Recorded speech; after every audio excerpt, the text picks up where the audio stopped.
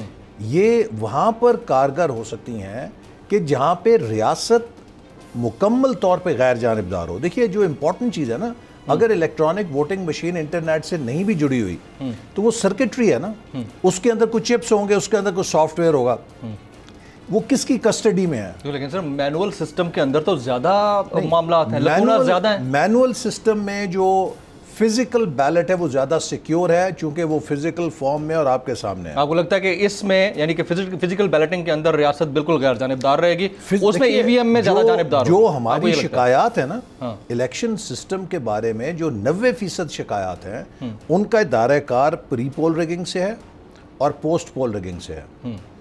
آپ دیکھتے ہیں کہ حکومتی اور انتظامی اور ریاستی ادارے کس طریقے سے الیکشن سے پہلے ملوث ہوتے ہیں لیول پلینگ فیلڈ نہ دینے میں. امیدواروں کو اور وفاداریاں تبدیل کرنے کے لیے دباؤ ڈالا جاتا ہے, بعض کو جیلوں میں ڈال دیا جاتا ہے, اپوزیشن کے لوگوں کو. ہمارے ساتھ یہ سب کچھ ہوا ہے, اور اس کے بعد آپ کیسے کہہ سکتے ہیں کہ جی پولنگ والے دن کہیں جی دیکھو ووٹ ڈال گئے باقی سب ٹھیک ہے. الیکشن جو ہے وہ 3 مراحل کا نام ہے, پری پول, پول اینڈ پوسٹ پول. اب پوسٹ پول کے اندر جو نتائج مرتب کرنے ہوتے ہیں اس میں آر ٹی ایس سسٹم بیٹھ جاتا ہے, اس کے اندر آپ پریزائڈنگ آفیسر اٹھا کے لے جاتے ہیں. یہ جو شکایات ہیں ان کا ازالہ ہونا چاہیے. جو پری پول یا پوسٹ پول ریگنگ ہے, it's a phenomena and we are facing it since last 73 years. جب الیکشن ہوئے تو آخر اس فنومنا سے باہر تو نکلنا ہے, چاہے وہ ای وی ایم مشین ہو یا کوئی اور ہو. جب کوئی آپ کو بلا رہا ہے, یعنی پریزیڈنٹ آف پاکستان آپ کو آفر کر رہے ہیں, صدر مملکت یہ کہہ رہے ہیں کہ آپ آئیے پریزیڈنسی میں بیٹھیے, آپ ای وی ایم مشین کا معائنہ کیجئے, آپ اسمبلی میں آئیے اس کا معائنہ کیجئے, معائنہ کر کے بعد میں جواب یہ ہے. بدقسمتی یہ ہے ایک ایک کر کے سارے حکومتی ادارے غیر مؤثر ہو گئے ہیں اور نہایت متنازع ہو گئے ہیں. یہ وہی صدر صاحب ہیں کہ جو حکومت کے کہنے کے اوپر جعلی ریفرنس بھیجتے ہیں سپریم کورٹ کے سامنے. یہ وہی صدر صاحب ہیں کہ جو حکومت کے کہنے پہ الیکشن کمیشن کے ممبر لگانے کے لیے جعلی نوٹیفیکیشن جاری کرتے ہیں. یہ وہی صدر صاحب ہیں جو حکومت کے کہنے پہ 50 آرڈیننسز جاری کر دیتے ہیں. یہ وہی صدر صاحب ہیں جو حکومت کے کہنے پہ 700 ارب روپے کی ٹیکسیشن کا منی بیل آرڈیننس کے ذریعے جاری کر دیتے ہیں. ان کی غیر جانبدار حیثیت تو نہیں رہی. پھر آپ پارلیمنٹ کے اندر آ جائیے, دیکھیے پارلیمنٹ کے اندر جو تماشا 3 سالوں سے چل رہا ہے, جب بھی حکومت سے ہم نے تعاون کیا ہے کسی قومی مسئلے کے اوپر, اس کے جواب میں ہمیں تانا ملتا ہے این آر او, یہ تو این آر او مانگتے ہیں, ہم نہیں مانگتے این آر او, آپ کریں جو کرنا ہے. اسی لیے ہم نے انہیں کہا ہے کہ اگر آپ سنجیدہ ہیں, اگر آپ واقعی مخلص ہیں, اپنی تجاویز الیکشن کمیشن کو دیجئے جس کا یہ مینڈیٹ ہے. الیکشن کمیشن تمام جماعتوں کو بلائے, ہم بھی وہاں اپنی تجاویز دیں گے. اور ایک تجاویز کی حد تک تو آپ ایگری کرتے ہیں کہ if in case election commission کو گورنمنٹ دیتی ہے پروپوزل تو آپ اس میں تجاویز کی حد تک پارٹیسپیٹ ضرور کریں گے؟ کون نہیں کرے گا, سب کریں گے. ہم پیپلز پارٹی بھی کہہ چکی ہے, ہم بھی کہہ چکے ہیں, باقی جماعتوں کو بھی اعتراض نہیں ہوگا. لیکن ڈائریکٹ پارلیمان کے اندر یا پریزیڈنسی کے اندر آپ ان کی کسی تجویز کو ایکسیپٹ نہیں کریں؟ حکومت کے ساتھ اب ہم بات کرنے کے لیے تیار نہیں ہے, بیکاز اس حکومت پر کوئی اعتماد کرنے کے لیے تیار نہیں ہے. انہوں نے اتنی پولیٹیسائزیشن کر دی ہے, انہوں نے اتنا مس یوز کیا جب بھی ہم نے انہیں ٹرسٹ کیا ہے کہ اب ہم ان کے ساتھ بیٹھنے کے لیے تیار نہیں. ٹرسٹ تو آپ نے پیپلز پارٹی پہ بھی کیا تھا, ادھر بھی تو مس یوز ہوا ہے. وہ دیکھیے علیحدہ معاملہ ہے, لیکن حکومت کے ساتھ تو وہ تو آپ کو کہتے ہیں کہ اب آپ اوریجنل سلیکٹڈ ہیں, نام لے کر کہا جاتا ہے. اچھا یہ تو خیر وقت ہی بتائے گا, اور جو واقعات ہیں وہ بتائیں گے. میں اس بحث میں نہیں پڑھنا چاہتا چونکہ ہمارا محاذ پیپلز پارٹی نہیں ہے, ہمارا محاذ عمران صاحب اور یہ سسٹم ہے. تو میں پھر یہ لیکن سر جو آپ کے ساتھی تھے, جو آپ کے دوست تھے, اب آپ کو ہی یعنی کہ پی ایم ایل این کو اگر اوریجنل سلیکٹڈ کا نام دیں اور یہاں سے ان کے کسی کینڈیڈیٹ کو جیتنے کے اوپر سلیکٹڈ کا لفظ استعمال کیا جائے تو یہ this is unfortunate with in the P D M, like ایک موومنٹ جنریٹ ہوئی. وہ تو اب ختم ہو گیا نا, اب ہم پیپلز پارٹی کیا ختم ہو گیا؟ پی ڈی ایم ختم ہو گیا, وہ مرحلہ تو ختم ہو گیا نا. پی ڈی ایم تو قائم دائم ہے, پی ڈی ایم قائم دائم ہے اور پہلے سے آپ کو زیادہ مضبوط نظر آئے گا, اس لیے کہ اب اس کے اندر زیادہ یکسوئی ہوگی. تو کون سا مرحلہ ختم ہوا, آپ کس کی بات کر رہے تھے؟ جس میں پیپلز پارٹی ہمارے ساتھ تھی تو وہ اب اس سے نکل گئی ہے. اب دوبارہ آنے کا کوئی چانس نہیں, یہ ان کے اوپر ہے. اگر وہ نظر ثانی کرتے ہیں اپنے فیصلوں کے اوپر, جیسے صدر پی ڈی ایم نے کہا ہے مولانا فضل الرحمان صاحب نے, تو وہ بلا شبہ اے این پی اور پیپلز پارٹی دوبارہ آ سکتے ہیں. یعنی سینٹ میں جو لیڈر آف دا اپوزیشن ہے اس کے اوپر اگر وہ کمپرومائز کر جاتے ہیں تو آپ ان کو واپس بلانے کے لیے ویلکم کریں گے. ہم نے کہا اور in case if they don't agree to that تو پھر تو ان کی اپنی چوائس ہے. اس کا مطلب ہے کہ وہ پی ڈی ایم میں واپس نہیں آنا چاہتے. اب کسی کو آپ زبردستی تو نہیں لا سکتے. زبردستی نہیں لا سکتے. الیکٹورل ریفارمز آپ کہتے ہیں کہ آپ کو اس گورنمنٹ کے رسپانسبلز کی نیت میں فطور نظر آتا ہے, اس لیے آپ ان کے ساتھ کھڑے ہونے کو تیار نہیں. ان کی نیت میں فطور ہی نظر نہیں آتا, فطورہ نظر آتا شکر آپ کو مختارہ نظر نہیں آیا. تو اس لیے ہم کہتے ہیں کہ اگر آپ سنجیدہ ہیں تو آئیے الیکشن کمیشن میں بیٹھیں. الیکشن کمیشن کو آپ بھی اپنی تجاویز دیں, ہم بھی دیں گے. وہاں پر بیٹھ کے ہم ایک نیشنل کنسنسس کرتے ہیں اور پھر اس کے اوپر لیجسلیشن کر لیں گے. سوال پورا کرنے دیں. آپ کو اس گورنمنٹ کی نیت میں فطور نظر آتا ہے؟ خان صاحب اور ان کے جو اتحادی ہیں یا خان صاحب کی گورنمنٹ میں جو رسپانسبل ہیں ان کی فطورہ نظر آتا ہے ان کی نیت میں. تو اگر پی پی پی ان کے پاور میں آ جاتی ہے بائی ہوک اور کروک, ٹھیک ہے, کبھی بھی پاور میں آ جاتی ہے, اگر وہ آپ کو الیکٹورل ریفارمز کی دعوت دیتے ہیں ان کے ساتھ بیٹھیں گے پارلیمان میں, یا پروسیجر وہی ہوگا الیکشن کمیشن کو دیں تجاویز, اس کے بعد سوچیں گے؟ دیکھیے, پیپلز پارٹی کے ساتھ ہم ماضی میں 18ویں ترمیم کے لیے بیٹھ چکے ہیں جی.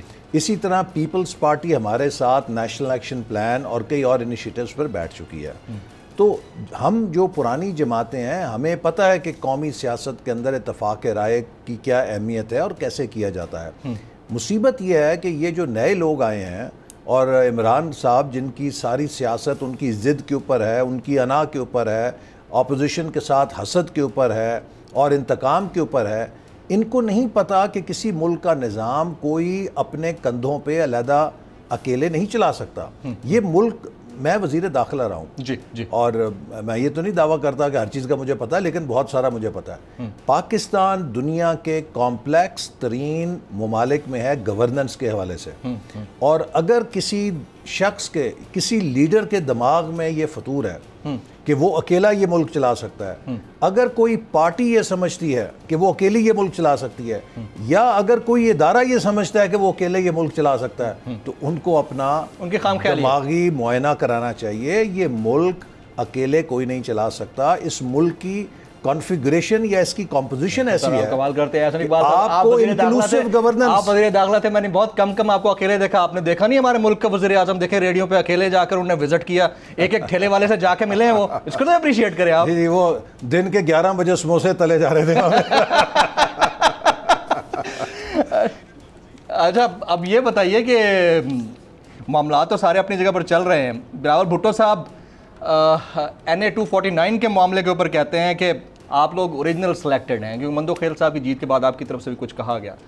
تو جہاں آپ لوگ جیت جاتے ہیں وہاں تو آپ لوگ جشن منا رہے ہوتے ہیں, جہاں ہارتے ہیں پھر وہاں پر سلیکٹڈ کی آواز آتی ہے, دھاندلی کی آواز آتی ہے. اس فنامنا سے کب آپ لوگ بات؟ دیکھیے, ہم یہ کہتے ہیں کہ اگر ہمارے مخالفین کے پاس کوئی ایسی شکایت ہے کہ جہاں ہم کامیاب ہوئے ہیں تو اس کو لے کر آئیں. چلیں, الیکشن کمیشن کے سامنے پیش نہیں کر سکتے, میڈیا کے سامنے پیش کریں. ہم نے تو اپنی شکایات الیکشن کمیشن کے سامنے بھی پیش کی, میڈیا کے ذریعے قوم کے سامنے بھی پیش کی. جو کچھ ڈسکے میں ہوا وہ پوری قوم نے دیکھا, اور ثابت ہوا کہ وہاں پہ 10 پریزائڈنگ آفیسر اٹھا لیے گئے, دن بھر فائرنگ ہوتی رہی, پولنگ سٹیشنز بند کیے گئے. تو اسی طرح 249 کے اندر جو ہماری شکایت ہے ہم نے اس کا ثبوت پیش کیا, اور جب ہم نے پیش کیا اس پہ ری کاؤنٹنگ ہوئی. جب ری کاؤنٹنگ کے لیے تھیلے لائے گئے تو ان کی سیلیں ٹوٹی ہوئی تھیں. اب یہ دیکھیے نا, یہ باتیں تو فیکٹس ہیں. اب اگر اس میں کوئی حقائق کے خلاف, باقی جماعتیں بھی آپ کے ساتھ کھڑی ہوئی ہیں, پی ٹی آئی آپ کے ساتھ کھڑی ہوئی ہے, ساری جماعتیں, ٹی ایل پی آپ کے ساتھ کھڑی ہوئی ہے, ساری جماعتیں. بائی دی وے خوشاب کے اوپر بہت بہت مبارکباد آپ کو. جی تھینک یو ویری مچ. جیت گئے آپ لوگ, جیت گئے تو اس پہ تو خوشی کا اظہار ہے. جی جی, اگر وہاں ہار جاتے تو پھر تو وہاں پر مقابلہ ہوتا ہے. دیکھیے نا, اس لیے یہ بہت اہم الیکشن ہے. خوشاب میں 2018 میں ہمیں جو کامیابی ملی وہ 6000 کی لیڈ تھی. جی جی جی. آج 11000 سے زیادہ کی لیڈ ہے. 2018 میں ہمارے کینڈیڈیٹ ٹرن آؤٹ میں فرق تھا, جی میرا خیال ہے بہت اچھا استعمال تھا 53%. اور ہمارے کینڈیڈیٹ کو 41 یا 42% ووٹ پڑے تھے 2018 میں.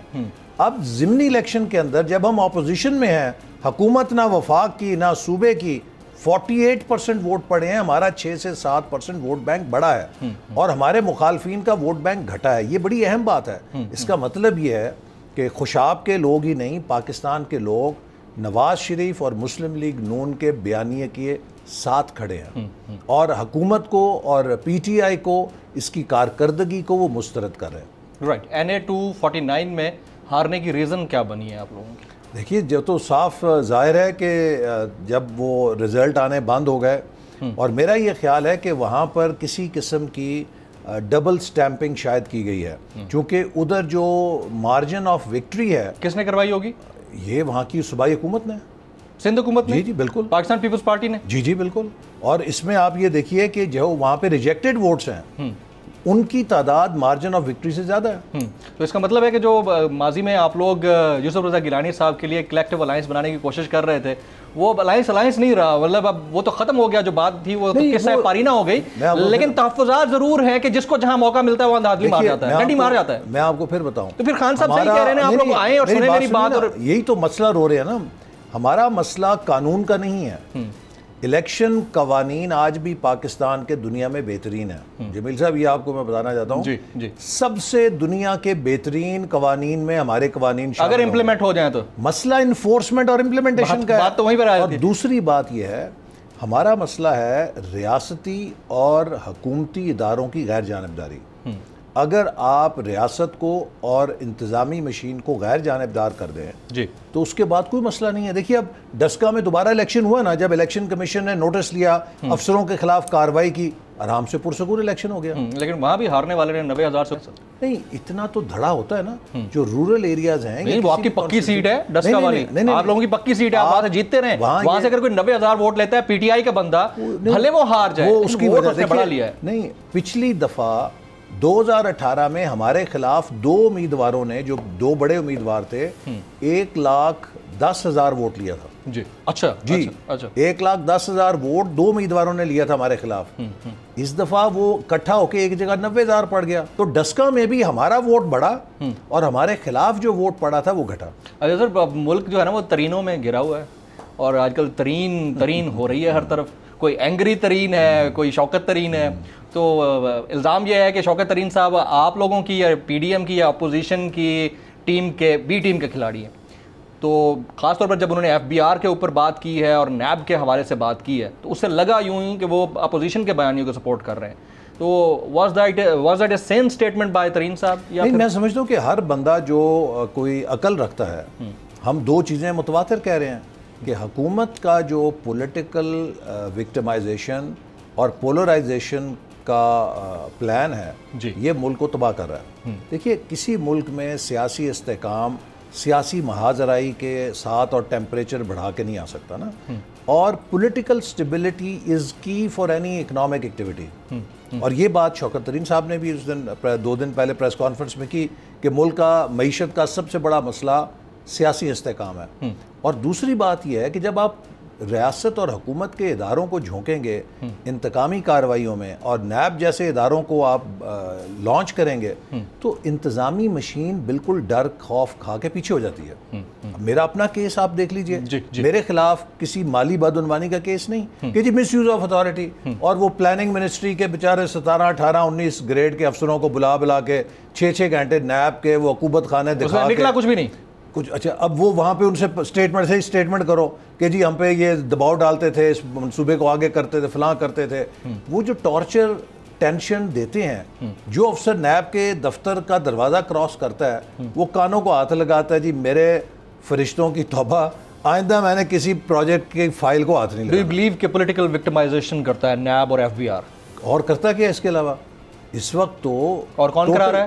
یہ حکومت کرا رہی ہے. حکومت میں کوئی اسپیسیفک بندہ؟ عمران خان, خود خان صاحب کروا رہے ہیں. خان صاحب ابھی یہ جو DGFIA کا انٹرویو ہے اس میں انہوں نے نام نہیں بتایا آپ کو کہ انہیں بلا کے ہم سب کے نام, شاہد خاقان کا, میاں صاحب کا, شہباز صاحب کا, مریم حمزہ کا, میرا, سعد رفیق, سب, خواجہ آصف, ہم سب کے بائی نیم عمران صاحب کہتے رہے جی ان کے خلاف کیس لیکن بناؤ. اعتزاز حسن صاحب کہتے ہیں کہ مریم نواز بی بی کے پاس کوئی ویڈیو ہوگی بشیر میمن صاحب کی, اس وجہ سے ان کو مجبوراً بولنا پڑ رہا ہے, ورنہ ان کے جو رسپانس تھا یا ایکسپریشنز تھے that was not spontaneous expression. نہیں ایسی بات کوئی نہیں ہے. دیکھیے ان کو جو لوگ جانتے ہیں وہ کوئی آسمان سے تو نہیں اترے نا, اسی ملک میں رہے ہیں, انہوں نے سروس بھی کی ہے, اور ہی enjoys a very good reputation. وہ ایک فرض شناس افسروں میں ان کا اتنے فرض شناس ہے. یو ٹرن کیوں لیا اپنے بیان سے؟ کس پہ؟ نہیں یو ٹرن نہیں لیا, میں نے سنے دونوں بیان. اچھا, انہوں نے پہلے بیان میں بھی وہی بات کی تھی جو دوسرے پہلے بیان میں انہوں نے کھل کر نام لیا تھا. نہیں, انہوں نے یہ کہا تھا کہ مجھے پرائم منسٹر نے بلا کے کہا کہ you are a good officer, اور مجھے یقین ہے کہ آپ یہ کیس بنا سکتے ہیں اور جائیں ان کے ساتھ جائیں. اور وہ ان کے جو سٹاف کے لوگ تھے وہ مجھے لے گئے کمرے میں, اور وہاں انہوں نے جا کے کہا کہ آپ نے جسٹس قاضی فائز عیسیٰ کے خلاف مقدمہ بنانا ہے. تو انہوں نے پہلی بھی جو سٹیٹمنٹ ہے, ملک کا پرائم منسٹر ایگزیکٹو اتھارٹی ہوتا ہے, کیا اس کے پاس یہ اتھارٹی نہیں ہوتی کہ اس کے انڈر آنے والا, خاص طور پہ جب وہ انٹیریئر منسٹر بھی ہو, اس کے انڈر آنے والے کسی ادارے میں اس کے سربراہ کو بلا کے کوئی چیز انسٹرکٹ کر سکے؟ ہوتی ہے یا نہیں ہوتی؟ کیا میاں نواز شریف صاحب نے اپنے دور میں نہیں کیا ہوگا؟ ایسا نہیں کیا. ہر عہدہ, چاہے آپ وزیر اعظم ہیں, چاہے آپ منسٹر ہیں, چاہے آپ ڈی جی ہیں, چاہے آپ چیئرمین ہیں, آئین اور قانون کے تابع ہے. جو حدود آپ کی آئین اور قانون نے مقرر کیا آپ ان سے باہر نہیں. یہ بادشاہ تو نہیں ہے نا کہ بادشاہ سلامت ہے جی, اس کا مجھے جمیل فاروقی صاحب کا آج چہرہ اچھا نہیں لگتا ہے, انہیں اٹھا کے جیل میں ڈال دو. یہ تو نہیں ہوتا نا. میں ویسے بائی دا وے ایک on a lighter note, I use to search lot many dictionaries. میں جو ہے نا ویبسٹر, آکسفورڈ, پتہ نہیں کیڑی کیڑی ڈکشنریز میں نے ساری نکال لی, لیکن مجھے نا دو ایک الفاظ کا مطلب سمجھ نہیں آ رہے تھے. میں نے کہا پوچھ لوں. ایک سوشل میڈیا پہ 2-3 لوگوں نے مجھے ڈائریکٹ کہا, انہوں نے کہا کہ یار احسن اقبال صاحب آپ کے پاس ہیں, آپ نے ضرور پوچھنا ہے کہ کوئی ارسطیائی قسم کی ڈکشنری میں, ایرسٹوٹل کی ڈکشنری کے اندر یہ مایوسی اور ڈس اپوائنٹمنٹ کے درمیان بھی کوئی فرق ہے یا نہیں ہے؟ دیکھیں جب آپ نے ذرا تھوڑا, اس کا وہی فرق ہے جو اردو میڈیم اور انگلش میڈیم کا. ایک بات آپ نے ذرا مائلڈ زبان میں انداز میں کہنی ہے, دوسرے زبان میں کہہ لیتے. Slip of tongue by the way, slip of tongue نہیں, لائٹر ٹون میں ایسی کوئی بات. سلپ آف ٹنگ تو ہو سکتا ہے اس میں کوئی. اچھا دوسرے ترین کی بات کر لیتے ہیں ہم. Second Tareen, that is angry Tareen, جناب جے کے ٹی صاحب, جہانگیر خان ترین صاحب. ایک بہت مایہ ناز صحافی ہیں پاکستان کے, نام نہیں کوٹ کروں گا, انہوں نے ایمفسائز کیا ہے کہ حال ہی میں یہ جو وفد 40 رکنی یا 33 رکنی, ابھی اس کی ایکچوئل فگر نہیں آئی, وہ جو ملا ہے پرائم منسٹر سے, اس سے پہلے جے کے ٹی کی خفیہ ملاقات ہوئی ہے وزیر اعظم پاکستان سے. میری بھی اطلاعات یہ ہیں. سیریسلی؟ جی میری بھی اطلاعات ہیں کہ پرائم منسٹر اور جہانگیر ترین صاحب کی 1-on-1 ملاقات ہو چکی ہے. 1-on-1 ملاقات ہو چکی ہے. کوئی انڈرسٹینڈنگ ہوئی ہے؟ یہ فیس سیونگ ہے, یہ جو چل رہا ہے فیس سیونگ ہے, یہ پتہ نہیں کیا ہے, لیکن یہ میری اطلاعات بھی ہیں کہ ان کی پچھلے ہفتے یا کچھ 4-5 دن پہلے ملاقات طے تھی, اور ان کی 1-on-1 ملاقات ہوئی ہے. ہاں, لیکن اس کو میڈیا کے اوپر پریزنٹ نہیں کیا گیا یا دکھایا نہیں گیا کہ ایسی کوئی ملاقات. اب دیکھیں نا, اب یہ ان کا امتحان ہے نا. عمران صاحب وہ تو کہتے ہیں میں بلیک میل نہیں ہوں گا. پتہ لگ جائے گا, ہونے آدھے تو ہو گئے ہیں, افسر تو بدل دیے سارے. نہیں واپس آ گیا. ڈاکٹر رضوان آ گیا واپس. وہ تو اسی دن 2 دن بعد ہی. ایک تو یہ بھی بڑا ایک پتہ نہیں اس کو آپ پازیٹیو لیں گے نیگیٹو لیں گے, ایک دن پہلے چینج ہوتا ہے, دوسرے دن بعد وہی بندہ بیٹھا ہوا ہوتا ہے. کسی حد تک پریشر میں تو آتے ہیں, انڈر وہ تو کہتے ہیں ہم انڈر پریشر نہیں آتے, پریشر میں تو آتے ہیں. سر یہ جو سیالکوٹ میں ہوا واقعہ فردوس عاشق آوان صاحبہ اور اسسٹنٹ کمشنر کے درمیان, آپ سمجھتے ہیں کہ یہ درست لینگویج ہے جو بولی گئی کسی بھی ایسے پی ایم کی جو ان الیکٹڈ ہے, جو الیکٹڈ نہیں ہے؟ دیکھیے ایک پورا طرز عمل ہے, چاہے اپوزیشن ہے اس کے خلاف بھی یہی طرز کلام ہے, انتظامیہ ہے اس کے خلاف بھی یہی طرز کلام ہے, اور ابھی جو امبیسڈرز کے ساتھ وزیر اعظم نے گفتگو کی وہاں پر بھی ایک بڑا تضحیک آمیز انداز ہے, اور ان کو انڈیا کا حوالہ دے رہے ہیں. بھئی یہ بیچارے صبح شام وہاں انڈیا لابیز کے ساتھ مقابلہ کرتے ہیں, اور ایک امبیسڈر جو کسی کیپٹل میں بیٹھا ہے اس کو انڈیا کا امبیسڈر کیا کہے گا, تمہارا تو اپنا پرائم منسٹر تمہیں برا بھلا کہہ رہا اور ہماری مثال دے رہا ہے, اس کی کیا حیثیت رہے گی؟ اون نہیں کر رہا. بات یہ ہے کہ آپ کو کچھ اپنے منصب کے تقاضوں کا خیال ہونا چاہیے, اور گفتگو کا پتہ ہونا چاہیے کہ اس فورم پہ کیسی کرنی ہے. یہ لوگ تو آج بھی ڈی چوک کے کنٹینر پہ بیٹھے ہیں, جو طرز کلام ان کا ڈی چوک کے کنٹینر پہ تھا وہی طرز کلام چاہے اپوزیشن ہے, چاہے ایڈمنسٹریشن ہے, چاہے ڈپلومیٹس ہیں, چاہے کوئی میڈیا ہے, سب کے لیے وہی ہے. نتیجہ کیا ہے کہ ایک ایک کر کے پاکستان کے تمام ادارے ان کا مورال ختم ہو رہا ہے, وہ ڈسفنکشنل ہو رہے ہیں. اب حالت یہ ہو گئی ہے کہ پاکستان کی سول انتظامیہ کا مورال اتنا ڈاؤن ہو گیا ہے کہ اب آپ کو ماسک پہنوانے کے لیے بھی فوج کی ضرورت پڑ رہی ہے. یعنی کہ یہ سوچنے کی بات ہے, ہماری سول انتظامیہ اتنی جاندار تھی. فوج تو ایمرجنسی سچویشن میں آ سکتی ہے. یہ کیا ایمرجنسی ہے؟ بلکہ میں آپ سے اب سن لینا, میں بریک کا وقت ہو جاتا ہے, بریک کے بعد جب واپس آئیں گے اب فوج کے یا ملٹری کے بلائے جانے کی اور کرونا ایس او پیز کو انفورس کروانے کی جو بات ہے کس حد تک لیجٹمیٹ ہے. چلیں لیجٹمیٹ تو ہوگی, لیکن کیا یہ ریپرزینٹ نہیں کرتی کہ انتظامیہ یا سول جو انتظامیہ ایڈمنسٹریشن ہے وہ اپنے اینڈ پہ فیل ہو چکی ہے, یا کم از کم فیل نہیں ہوئی تو ڈیلیور نہیں کر پائی؟ بات کریں گے ایک بریک کے بعد, ساتھ رہیے گا.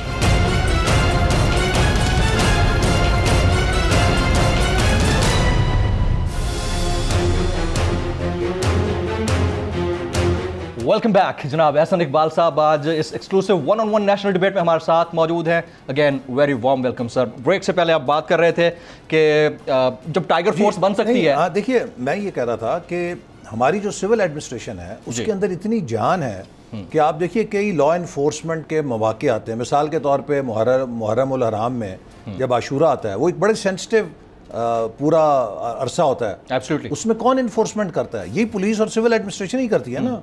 زیادہ سے زیادہ رینجر ساتھ ہوتی ہے, آپ کی آ جاتی ہے, ورنہ یہ ساری پولیس اور سول ایڈمنسٹریشن ہر چیز کا بندوبست پورے ملک کے اندر پرامن طریقے سے کرتی ہے. ان کے اندر جان ہے. لیکن اب حالت یہ ہو گئی ہے کہ آپ کو کسی جگہ نظر ہی نہیں آتی انتظامیہ ہے اس ملک کے اندر. مہنگائی ہے تو وہ بے قابو ہے, جس کا دل چاہے جتنی مرضی مہنگائی کر دے, جس کا دل چاہے جو مرضی انفورسمنٹ کرے نہ کرے. اس لیے کہ اس وقت اس پوری ایڈمنسٹریشن نے اوپر سے نیچے تک انتظامیہ کو پیسے بنانے پہ لگا دیا. آپ یقین کریں کہ اس وقت آپ نیچے ڈی سی آفس میں چلے جائیں, آپ نیچے کسی کچہری میں چلے جائیں, وہ ریٹ ہیں کرپشن کے کہ لوگ کانوں کو ہاتھ لگا رہے ہیں. اور اب تو ان کے اپنے پی ٹی آئی کے ایم این ایز کہہ رہے ہیں کہ ہم نے زندگی میں اتنی کرپشن کبھی نہیں دیکھی. جب آپ ساری انتظامیہ کو اس لیے پیسے بنانے پہ لگا دیں کہ آپ خود بھی پیسے بنا رہے ہیں تو پھر انتظامی مشینری تو مفلوج ہو جائے گی نا. اور فوج جو ہے یہ آخری لائن آف ڈیفنس ہوتی ہے. میں انٹیریئر منسٹر تھا جب فیض آباد کی ساری سچویشن تھی, ہمیں تو یہ کہا جاتا تھا کہ وہ فوج اور رینجرز کو پیچھے رکھیں, یہ لوگوں کے ساتھ مٹ بھیڑ نہیں ہونی چاہیے. گزشتہ دنوں میری ایک پروگرام پر بات ہوئی اور بڑے سینئر ریپرزینٹیٹیو تھے پی ٹی آئی کے, ان سے میں نے پوچھ لیا, میں نے کہا مجھے یہ فرمائیے کہ آپ لوگوں نے ملٹری کو انگیج کیا ہے کہ وہ ایس او پیز کو انفورس کروائیں, تو مجھے بتائیے کہ آپ کی ٹائیگر فورس کہاں ہے جو آپ نے بڑی اتنی ہری میں بنائی تھی, ہیسٹ میں بنائی وہ فورس, اور آپ کی ساری ویب سائٹ سٹک ہو گئی تھیں, آپ نے تو یہ ہمیں دکھایا تھا, ایکسپریشنز یہ تھے. تو وہ بولے کہ وہ اپنی جگہ کام کر رہی ہے. تو مجھے بتائیں کہ آپ کو کہیں نظر آئی کہ وہ ٹائیگر فورس وہ ٹائیگر فورس بھی پیسے بنانے پہ لگی ہوئی ہے؟ سیریسلی؟ جی پیسے وہ بھی پیسہ گیری کر رہی ہے, وہ بھی پیسے بنا رہے ہیں. سب بات یہ ہے کہ اس حکومت نے گورننس کی جو تباہی کی ہے اور ہماری سول انتظامیہ کو جتنا مفلوج کیا ہے. آپ مجھے یہ بتائیں نا کہ جب آپ 6 دفعہ آئی جی بدلیں گے, 5 دفعہ چیف سیکرٹری بدلیں گے, 11 دفعہ سیکرٹری بدلیں گے, 8 دفعہ کمشنر اور ڈپٹی کمشنر ٹرانسفر کریں گے, وہاں پہ تو پھر رینٹ سیکنگ بیہیویئر ہوگا نا. جو افسر آئے گا کہے گا پتہ نہیں مہینہ ہوں میں 2 مہینہ ہوں تو اس میں میکسیمائز کرو. تو لہٰذا آپ نے پوری انتظامیہ کو مفلوج کر دیا ہے, سول گورننس کو میں کہوں گا بیڑا گرک کر دیا ہے. تو ملک کیسے چلے گا؟ آج ایک بدترین معاشی بحران ہے اور بدترین انتظامی بحران ہے جس میں ہم گھرے ہوئے ہیں. بدترین معاشی بحران کی آپ بات کر رہے ہیں. کچھ دن رہ گئے, اس کے بعد بجٹ آنا ہے. بجٹ سے پہلے ایک کیبنٹ ریشفل اگین ہم نے وٹنس کیا, یعنی 2.5 سال 3 سال کے دوران 6 دفعہ کیبنٹ ریشفل ہوا ہے. تو آپ کو لگتا ہے کہ بجٹ میں کوئی یہ پبلک کے لیے ریلیف لا پائیں گے؟ جمیل صاحب ایک بس ہے نا وہ چل نہیں رہی, آپ بار بار اس کے کنڈکٹر بدلتے رہیں گے, مسئلہ حل نہیں ہوگا. اگر ڈرائیور نالائق ہے تو ڈرائیور ہی بدلنا پڑے گا. جتنی دیر ڈرائیور نہیں بدلے گا اتنی دیر تک مسئلہ حل نہیں ہوگا. یہ بس پھنسی رہے گی, کھڑی رہے گی. نہیں, رستے میں مظاہرین بھی تو ٹائر کے نیچے آ جاتے ہیں نا, تو مسئلہ یہ ہے وہ کوئی نہیں, ٹائر کے نیچے آ کے راستہ روک دیتے ہیں. یہ وہ بس ہے کہ اس کو موٹر وے ملی ہے, یعنی کہ اسٹیبلشمنٹ اس کو دھکا لگا رہی ہے کہ چل جائے. بنا بنایا حلوہ تھا. عدلیہ جو ہے وہ اس کے ہموار ہے, چلے دھکا نہیں لگا رہی تو آگے کوئی روڑا بھی نہیں ٹکا رہی. ہمیں تو ہر روز پیشیاں بھگتنی پڑتی تھیں جسٹس ثاقب نثار صاحب کے پاس. یہ عدلیہ تو ان کو اس طرح کا ٹف ٹائم نہیں دے رہی. میڈیا ہے اس کی زبان بند کی ہوئی ہے. ان کو تو رن وے ملا ٹیک آف کے لیے اس کے اوپر بھی یہ ٹیک آف نہیں کر سک رہے، اس لیے کہ پائلٹ نالائق ہے. تو جتنی دیر تک آپ اسٹیورڈز بدلتے رہیں گے، یہ اس کو بدل کے اس کو لے آؤ، اس کو بدل، جتنی دیر پائلٹ نہیں بدلا جائے گا کچھ نہیں ہوگا. پائلٹ بدلو، اس کے لیے تو آپ نے ایفرٹ کرنا ہے، پی ایم ایل این نے کرنا ہے یا پیپلز پارٹی نے کرنا ہے یا اپوزیشن نے کرنا ہے. اگر آپ کو لگتا ہے کہ ایسا ہے، کیونکہ پبلک وائس تو آپ لوگ ہیں، اگر پبلک کو کسی سے امید ہے فرسٹ ہینڈ پہ تو گورنمنٹ سے ہوتی ہے، دوسرے ہاتھ پہ اپوزیشن سے ہوتی ہے. اپوزیشن میں آپس میں لڑائی پڑی ہوئی تو کس سے پھر پوچھا جائے؟ ہم تو دیکھیں نا، یہ ہم تو اسی طرح بدل سکتے ہیں کہ ان کو پچھلے 8 الیکشنوں میں جو ضمنی الیکشن ہوئے ہیں ان کا سکور کارڈ دکھا دیا کہ یہ آپ کی اوقات ہے، یہ آپ کے اب آ گئی ہے لوگوں میں. ضمنی الیکشن کے پیرامیٹر سے آپ جنرل الیکشن کو گیج نہیں کر سکتے نا، مسئلہ یہ ہے. نہیں، وہ بہت بڑا، دیکھیے ضمنی election is for the government to win. لوگ جنرل الیکشن ایک level playing field in the sense کہ کوئی حکومت نہیں ہوتی، لوگوں کو ہوتا ہے بھی پتہ نہیں کون جیتے گا. اب تو انہیں پتہ ہے کہ یہ بیٹھے ہوئے ہیں، تو کوئی حکومت کے خلاف جب ووٹ دیتا ہے تو وہ بہت ہی ناراض ہو کے ووٹ دیتا ہے. ورنہ ہمارے ہاں تو یہ روایت ہے جس کی حکومت ہوتی ہے ضمنی الیکشن اس کے لیے جیتنے کے لیے. اسد عمر صاحب نے حال ہی میں ایک بیان دیا کہ پرائم منسٹر صاحب بلیک میل نہیں ہوں گے اور اسمبلیاں توڑنی پڑے تو توڑ دیں گے. اور اس کے اوپر اعتزاز احسن صاحب میرے شو پر ہی کہہ کے گئے کہ اسمبلیاں ٹوٹ بھی سکتی ہیں اور توڑی بھی جا سکتی ہیں. ان سچویشن ایسی ڈیولپ ہو جائے کہ خود بخود ہی ٹوٹ جائیں. ہنگ پارلیمان ہے، ظاہر ہے کچھ بھی ہو سکتا ہے. آپ کو لگتا ہے کہ ایسا کچھ ہو سکتا ہے؟ وزیر اعظم بلیک میل نہیں ہوں گے، ملک پورا بلیک کر دیں گے. بلیک بورڈ کر دیں گے. بلیک لسٹ تو نہیں کہہ رہے آپ، بلیک لسٹ تو نہیں کہنا چاہ رہے. سوال یہ ہے کہ بات دیکھیں پھر وہیں آتی ہے کہ اگر حکومت کو سمجھ آ گئی کہ حکومت نہیں چل رہی تو عزت کے ساتھ ملک کو، عوام کو، 22 کروڑ لوگوں کو کیوں سزا دے؟ اسمبلیاں ٹوٹ سکتی ہیں، بالکل ٹوٹ سکتی ہیں، لیکن میرا نہیں خیال کہ دیکھیں ٹوٹ بھی سکتی ہیں. لیکن ایک میرا ضرور خیال ہے کہ جس شخص کو میں جانتا ہوں، عمران خان، وہ نہایت اوپر سے بہادر بنتا ہے، اندر سے بزدل ہے. وہ ایک دن کا پروٹوکول بھی اور ایک دن کی اپنی سیاسی پکنک بھی نہیں چھوڑے گا. آپ کو لگتا ہے پروٹوکول کے لیے پرائم منسٹر بنے ہوئے ہیں؟ Picnic, he is having a picnic. تو اگر ہانی مون پیریڈ ہے تو اب تک تو ختم ہو جانا چاہیے. پکنک تو 5 سال کی نہیں ہوتی نا. پروٹوکول لگا ہوا ہے نا، ہیلی کاپٹر کے اوپر بنی گالا سے ادھر آتے ہیں. تھا ان کے پاس جیکٹی صاحب کا جہاز تب بھی اڑتا تھا. ہائی لیول کا ہے نا. اچھا، اب ہائی لیول چسکا لگ گیا ہے اس لیے وہ چھوڑ کے نہیں جائے. وہ یہ نہیں چھوڑ کے، انہیں پتہ ہے کہ جس دن حکومت جائے گی ان کو احتساب کے کٹہرے میں کھڑا ہونا پڑے گا. انہیں جواب دینا پڑے گا کہ کشمیر کے اوپر بھارت نے کیوں انیکسیشن کی ان کے دور میں، اور یہ آنکھیں بند کر کے بیٹھے رہے، سوائے سرینا ہوٹل کے آگے ایک ٹائمر لگا دیا ہے کہ اتنے دن ہو گئے. مجھے بتائیں کیا کیا آپ نے عملی طور پہ؟ آپ نے تو ڈی فیکٹو نہیں. آپ ہوتے تو آپ کیا کرتے؟ جی آپ ہوتے تو آپ کیا؟ ہم ہوتے تو بھارت کو کبھی جرت نہ ہوتی کہ وہ یہ قدم کرے. اتنی اچھی دوستی تھی؟ نہیں، دوستی کے علاوہ ہماری پشت کے اوپر مسلم ممالک کھڑے ہوتے. دیکھیے نواز شریف خان صاحب کی پشت پہ اوپر نہیں ہے کوئی بھی نہیں ہے. اس کو جن کو تو جہاں سعودیہ گئے ہوئے ہیں یار، جہاں جاتے ہیں وزٹنگ کارڈ پہلے دیتے ہیں کہ I am the new prime minister of Pakistan. ایسی بات نہ کریں سر. لوگ ہی پبلک فگر، اتنا تو ماننا پڑے گا. انفلوئنشل پرسنالٹی ہے. نواز شریف صاحب کی ایڈوانٹیج یہ تھی کہ 25-30 سال سے آدھے سے زیادہ اسلامی ممالک کے سربراہان سے ان کے ذاتی روابط تھے. انہوں نے D8 سمٹ یہاں پر کی، سارے سربراہان آئے. انہوں نے جب بھی وزراء خارجہ اسلامی ممالک کو بلایا وہ یہاں پر آئے. دیکھیے کشمیر ہمارے لیے شہرگ ہے. کشمیر جیسا مسئلہ اینیکس ہو جائے، ہمارا 70 سال. آپ لوگ کیا کرتے ہیں؟ آپ لوگ ایٹم بم چلا دیتے ہیں. نہیں، میں 70 سال کی چیز چلی گی نا. آپ کم سے کم OIC کنٹریز کا سربراہی اجلاس تو کرتے نا یہاں پہ. بیٹھ تو رہے ہیں، ان کے ساتھ اٹھ بیٹھ رہے ہیں. یار اٹھنا بیٹھنا کیا، آپ OIC میٹنگ کیوں نہیں کر سکے؟ سمٹ سیکورٹی کاؤنسل لیول چلیں آپ سمٹ نہیں کر سکتے، آپ فورن منسٹرز کا اجلاس کرتے، چلیں وہ بھی نہیں کر سکتے تو آپ UN ہیومن رائٹس کمیشن میں 16 ووٹ اکٹھے کر لیتے. آپ کے کارڈز کے اوپر سب سے امپورٹنٹ چیز جو ہوتی ہے کشمیر کے انیکسیشن کے معاملے کے اوپر، وہ زیادہ سے زیادہ بہتر لابنگ اور مسلم ممالک کو انگیج کرنا ہوتا ہے. یہی ہوتا ہے نا. سفارتی دباؤ آپ بھارت کے اوپر ڈالتے ہیں تاکہ وہ اس کو ریورس کرتا. وہ تو وہ بھی کر رہے ہیں. وہ کیا کر رہے ہیں مجھے بتائیں نا، کیا دباؤ ہے آپ کے لیے؟ انسیٹسفیکٹری ہے ان کی. نہیں، یہ والی پوزیشن. آپ مجھے بتائیں کہ کیا انہوں نے کسی ایک ملک کا پچھلے 2 سالوں میں کشمیر کے لیے دورہ کیا؟ ان کے وزیر خارجہ نے کسی ملک کا دورہ کیا ماں سوائے یہ کہ ملتان شریف میں جا کے اپنے حلقے کے لوگوں کے ساتھ کھڑے ہو کے ایک پریس کانفرنس کر لیتے ہیں؟ کیا کیا؟ کتنے ممالک میں انہوں نے پاکستان کے وفود بھیجے یا کشمیریوں کے وفود بھیجے جو ہائی لائٹ کرتے. دیکھیے خون کے آنسو دل روتا ہے وہ کشمیری نوجوانوں سے بھارت مسلسل ان کے خون کے ساتھ کھیل رہا ہے, ان کو روزانہ شہید کر رہا ہے, ان کو اندھا کر رہا ہے, وہاں کی خواتین کی بے حرمتی ہو رہی ہے, وہاں پہ انفارمیشن لاک ڈاؤن لگا ہوا ہے, بلیک آؤٹ ہے, خبریں نہیں آ رہی ہیں. ہم نے کشمیر کی ہیومن رائٹس کے اوپر کیا کیا ہے؟ امریکہ کے اندر جو کشمیری کمیونٹی ہے اس نے وہاں پہ زیادہ آواز بلند کی ہے. آپ کے دور میں کشمیر کمیٹی کے جو چیئرمین تھے, جو پی ڈی ایم کے قائد ہیں, انہوں نے کتنے دورے کر لیے تھے؟ میرے بھائی ہمارے دور میں بھارت کو جرت نہیں ہوئی تھی. سر دوستی تھی نا. نہیں بغیر کسی کے پاکستان آ جاتا تو اچھی بات ہے نا پھر. نہیں تو اچھی بات ہے نا کہ اگر وہ دوستی تھی اور اس میں کشمیر کو بھارت نے انیکس نہیں کیا تھا تو وہ دوستی اچھی تھی, یا یہ بڑی چیمپئن شپ غیرت اچھی ہے کہ جس میں کشمیر گنوا دیا اور ہاتھ جھاڑ کے بیٹھ گئے؟ اس سچویشن کے اندر پاکستان کی جانب سے اس سچویشن کے مجھے بتائیں نا, جواب دیں. آپ کا یہ آرگومنٹ, میں اس کا جواب ان سے لوں گا. نہیں, آپ کا یہ اس آرگومنٹ کا جواب میں ان سے لوں گا. ہمیں تو دوستی کا تانا ملتا تھا نا, پر اس دوستی کے اندر ہم نے اجازت نہیں دی کسی کو کہ کشمیر اچک کے لے جائے. اور یہ قومی غیرت کے جو بڑے علم بردار اور مینار ہیں قومی غیرت کے, انہوں نے بھارت کو لو جی یہ کشمیر اٹھا کے لے جاؤ. سر دوستی کے اندر کہیں یہ نہ ہوا آپ نے ان سے کہا کر دیو کشمیر دی انیکسیشن پریشر پانا جی اسی نہ ہوتے نہیں, ہم یہ نہ ہو گیا. دوستی میں یہ بھی تو ہو سکتا ہے نا. ہمیں یہ کہنا نہیں چاہ رہا تھا, آپ نے بات کر دی تو میں نے کہا 28 مئی کو ہاں جی بھارت نے جب 5 دھماکے کیے, ہم پر پوری دنیا کا پریشر آیا.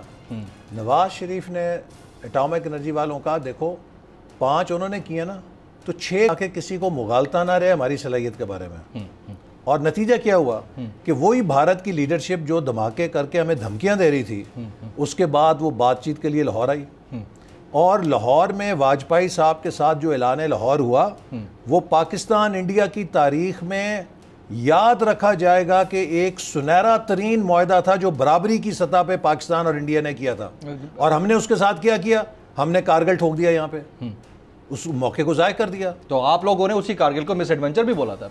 میں آج بھی کہتا ہوں مس ایڈونچر تھا, بالکل مس ایڈونچر تھا. مس ایڈونچر تھا. اس نے کشمیر مشرف صاحب کی جانب سے, مشرف صاحب کی جانب سے, اور اس نے عالمی سطح پہ کشمیر کے مسئلے کو انتہائی بڑا دھچکا دیا. جو بھارت کا نیریٹو تھا, بھارت تو یہ کہتا تھا جی کشمیر کا مسئلہ ہی کوئی نہیں, تو گھس بیٹھی ہیں سارے. پوری دنیا کارگل کے بعد کشمیر کے اوپر بھارت کی ہمنوا ہو گئی, ہم نے ان کو البائی دے دی. جی تو احسن اقبال صاحب سے گفتگو کا سلسلہ جاری ہے, لیکن یہاں وقت ہوا ایک بریک کا, ساتھ رہیے گا ہمارے.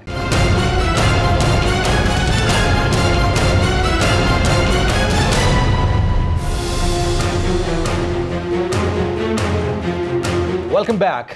احسن اقبال صاحب سے گفتگو کے سلسلے کو آگے بڑھاتے ہیں. اچھا چلیں, اب یہ بتائیں آپ, پاکستان نے اس کشمیر انیکسیشن کے باوجود پاکستان نے پینڈیمک سچویشن کے اندر انڈیا کو امداد کی آفر کی, اور اس آفر کے بعد ابھی تک کوئی خاطر خواہ کوئی جواب نہیں آیا. مطلب آپ دیکھیں برطانیہ کو جواب دیا, انہوں نے کینیڈا سے منگوانے شروع ہو گئی. پاکستان نے کینیڈا کو ایئر اسپیس دے دی کہ یہاں سے جہاز آپ کے چلے جائیں, مسئلہ نہیں, لیکن پاکستان کو ڈائریکٹلی جواب نہیں دیا. آپ کو لگتا ہے پاکستان کی جانب سے جیسچر اچھا تھا؟ جی اچھا ہے. دیکھیے یہ تو ہم سب انسانی ہمدردی کی بنیاد پہ ایسا ہی جیسچر دیں گے, کوئی بھی ہوتا یہی جیسچر دیتا, لیکن بھارت سے زیادہ ہمیں اس بات کی فکر ہے کہ اپنی قوم سے کیا جیسچر کیا ہے. دیکھیے نا, 1 سال سے ہم چیخ رہے ہیں کہ خدا کے لیے اپنے لوگوں کے لیے ویکسین منگواؤ, پروکیور کرو, خریدو. بھئی آپ کے پاس 100 ارب روپے آپ الیکٹرانک ووٹنگ مشینوں کے لیے خرچنے کے لیے تیار ہیں, آپ 10 20 30 ارب روپیہ ویکسین خریدنے کے لیے تیار نہیں ہیں کہ اب تک تو آپ کو 5 سے 7 8 کروڑ لوگوں کو ویکسین لگا دینی چاہیے تھی.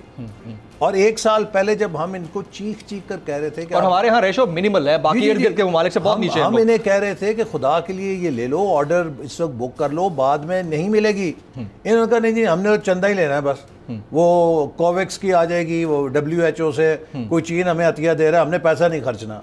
بھئی آپ کو اپنے عوام کی زندگی اور صحت سے زیادہ کس چیز کے اوپر خرچہ کرنا ہے؟ اور یہ میں سمجھتا ہوں کہ ایک بہت بڑی ناکامی ہے اس حکومت کی کہ آج اگر ہم نے 5-7 کروڑ لوگوں کو ویکسین لگا دی ہوتی, آپ دیکھیں نا 123 ممالک کے اندر پاکستان 120ویں نمبر پہ ہے ویکسین لگانے کے سلسلے میں. حتیٰ یہ کہ نیپال, بھوٹان جیسے ملکوں نے بھی 40-50-60% لوگوں کو ویکسین لگا دی ہے. بنگلہ دیش نے ہم سے زیادہ لگا دی ہے, انڈیا نے ہم سے زیادہ لگا دی ہے. تو ہمارے یہاں پرواہ نہیں ہے کسی کو. وہ تو ٹھیک ہے سر, لیکن دیکھیں نا اب آپ لوگوں کی جانب سے, پی ڈی ایم کی جانب سے سب سے زیادہ جلسے بھی کیے گئے, اور پی ڈی ایم کہتی ہے کہ اگر حکومت نے ایس او پیز انفورس کرانے میں کوتاہی برتی, ایک بندہ بھی مرا, ساری ذمہ داری خان صاحب کے اوپر ہوگی. تو یہ بھی تو ناانصافی ہے نا سر. ایک طرف آپ مجمع لگاتے تھے, دوسری طرف آپ حکومت سے ایکسپیکٹ کرتے ہیں. اس وقت تو کچھ نہیں نا ہوا نہیں, اس وقت ویو جنریٹ تو ہوتی ہے نا اس وقت ہمارے جلسوں سے کوئی ایسا خاطر خواہ نہیں ہوا, چونکہ وہ سارے اوپن ایریا میں تھے اور ہم لوگوں کو کہتے تھے ایس او پیز پر آپ عمل بھی کریں. اور اب جب کہ آپ نے دیکھا کہ یہ سنگین ہوا مسئلہ, تو ہم نے اپنی سیاسی سرگرمیوں کو معطل کیا. سر اس کی ریزن تو کچھ اور ہے نا. نہیں کوئی اور, اس کی ریزن تو divide with in the P D M ہے نا. اس کی reason P D M is there, P D M is there intact, صحیح طرح سے انٹیکٹ ہے, پاور میں ہے. یہ تھوڑی سی پینڈیمک ذرا ڈاؤن ہو تو پھر آپ پی ڈی ایم پینڈیمک 2023 سے ختم ہونا ہے سر. ہاں جی 2023 سے پہلے نہیں ختم ہوتا. 2023 سے پہلے. اب اصل میں جو کووڈ 19 سے زیادہ کووڈ 18 ہے, کووڈ 18 ختم کرنا ہے ہم نے. وہ بھی 2023 تک ہے, پہلے ہو جائے گا. اچھا چلیں, آپ توقع رکھے ہوئے. شہباز شریف صاحب باہر آ گئے, ماشاءاللہ سے بڑی اچھی خبر ہے, ضمانت پہ آئے. تو اعتزاز احسن صاحب میرے شو پر کہہ کے گئے کہ یہ بیک ڈور ڈپلومیسی کا کوئی رزلٹ ہے. یار آپ مجھے یہ بتائیں کہ کوئی بندہ 7 مہینے غیر قانونی طور پہ جھوٹے مقدموں میں آپ اندر ڈال دیں جی, اور اس کے بعد آپ کہیں کہ جی بیک ڈور ڈپلومیسی ہے جی. آپ کو اگر یہاں سے پروگرام سے اٹھا کے کوئی غیر قانونی جھوٹے مقدمے میں لے جائے اور اس کے بعد عدالت کہے کہ جی یہ تو جھوٹا کیس تھا, بنتا نہیں ہے, آپ نے کیوں پکڑا, انہیں رہا کریں, تو میں کہوں جی آپ بیک ڈور ڈپلومیسی سے ہیں. دیکھیے اللہ تعالیٰ نے کیسا بندوبست کیا. پہلی بات یہ ہے کہ ان کی جب ضمانت ہوئی تو 3 دن تک لاہور ہائی کورٹ کی ویب سائٹ پہ رہا کہ بیل گرانٹڈ الاؤڈ. جی جی. اور اس کے بعد پتہ چلا جی ایک جج صاحب نے فیصلہ تبدیل کر لیا یا خلاف کر لیا. ہاں جی. اس کے بعد عموماً روایت یہ ہے کہ جب 2 ججوں میں 1-1 ہو جائے تو تیسرا ریفری جج ایک ہوتا ہے, اس کو آپ اوپینین کے لیے بھیجتے ہیں. اس پہ چیف جسٹس صاحب نے ایک 3 رکنی بینچ جو سینئر ججز کا تھا وہ بنا دیا, اور ان تینوں ججز نے اس مقدمے کو سنا. نیب نے دوبارہ وہاں پہ سارے دلائل دیے اور تینوں ججوں نے اتفاق رائے سے ان کی بیل کنفرم میرٹ کے اوپر کی. اب آپ اس میں کیا بیک ڈور ڈپلومیسی. تو اللہ تعالیٰ نے ایسا بندوبست کیا ہے کہ شہباز شریف صاحب کی سچائی کو واضح کرنے کے لیے اس ایک جو ہوا کینسلیشن کا فیصلہ 1-1 سپلٹ ہوا, اس میں سے ایک اچھی شکل یہ نکل آئی کہ 3 ججوں کے بینچ نے متفقہ طور پہ کنسنسس سے ان کی بیل لے کے ان کی سچائی ثابت کر دی اور نیب کو جھوٹا ثابت کیا. میم اور شین اور نون اور شین اس طرح کی کوئی کہانی نہیں ہے, نہ کبھی تھی, نہ ہے اور نہ ہوگی. یہ خام خیالی ہے. ایمکوں کی جنت میں کچھ لوگ رہتے ہیں. ایک نون ہے جو مسلم لیگ کے ساتھ لگی ہوئی ہے, اور چاہے شین ہے, چاہے الف ہے, چاہے بے ہے, چاہے تے ہے, وہ سب اس نون کے گرد ہی گھومتے ہیں. لہٰذا اس نون سے کوئی علیحدہ نہیں ہو سکتا. لیکن آپ کے سیاسی اپوننٹس اس چیز کا بڑا فائدہ اٹھا رہے ہیں.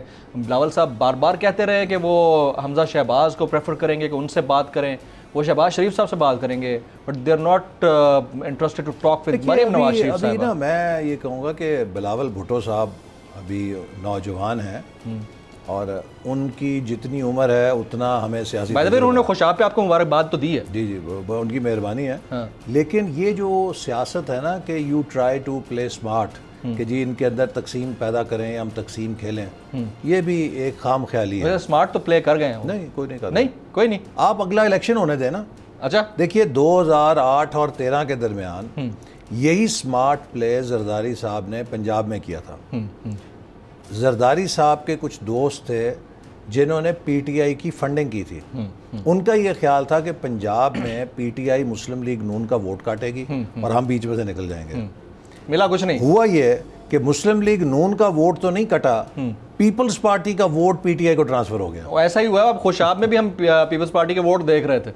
میں تو ہنس رہا تھا دیکھ کے. تو اسی لیے آپ دیکھیں گے کہ انشاءاللہ تعالی اگلے الیکشن میں سندھ کے اندر مسلم لیگ نون ایک پورٹنٹ فورس کے طور پہ ابھرے گی. اس کی ریزن کیا ہوگی؟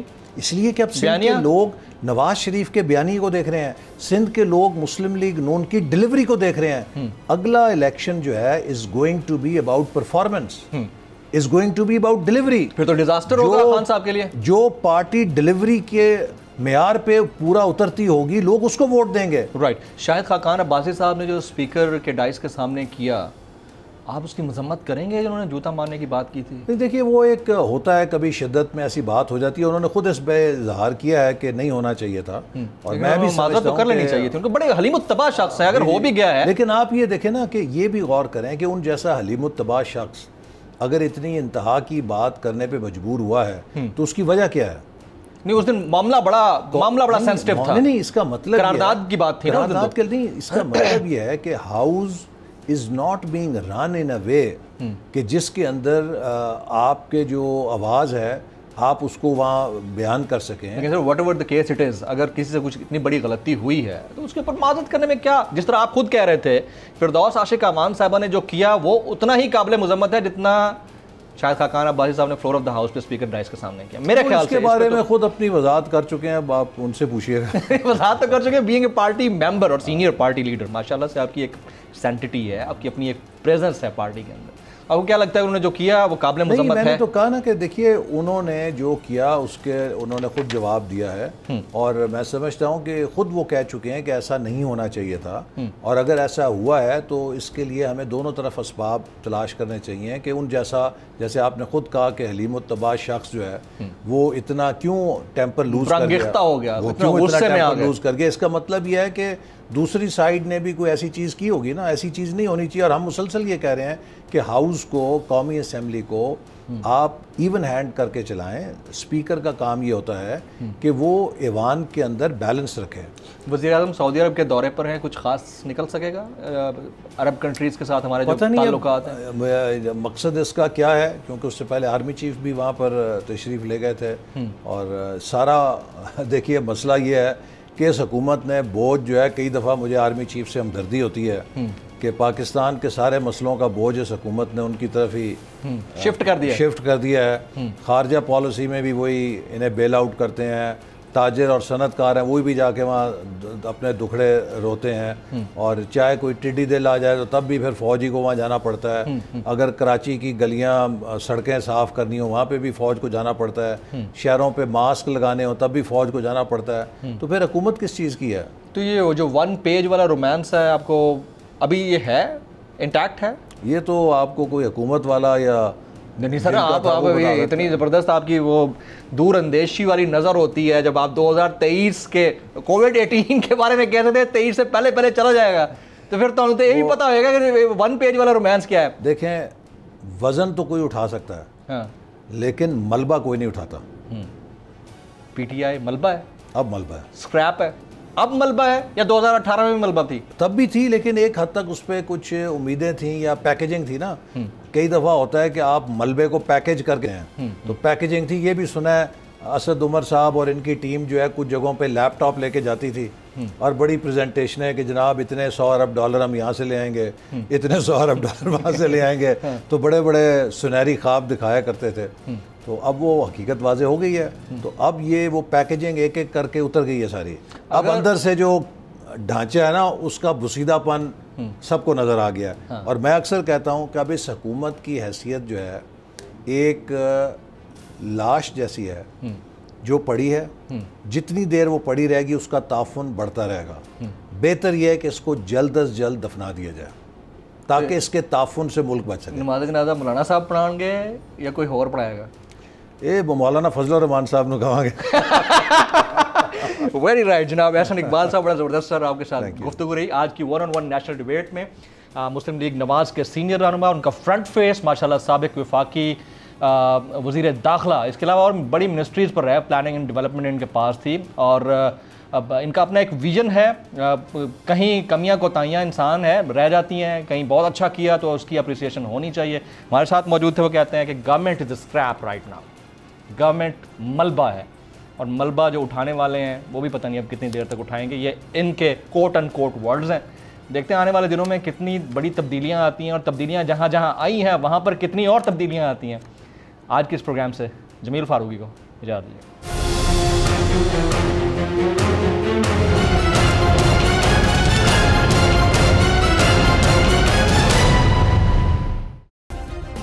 سبسکرائب کریں اور بیل دبائیں تاکہ کوئی خبر رہ نہ جائے.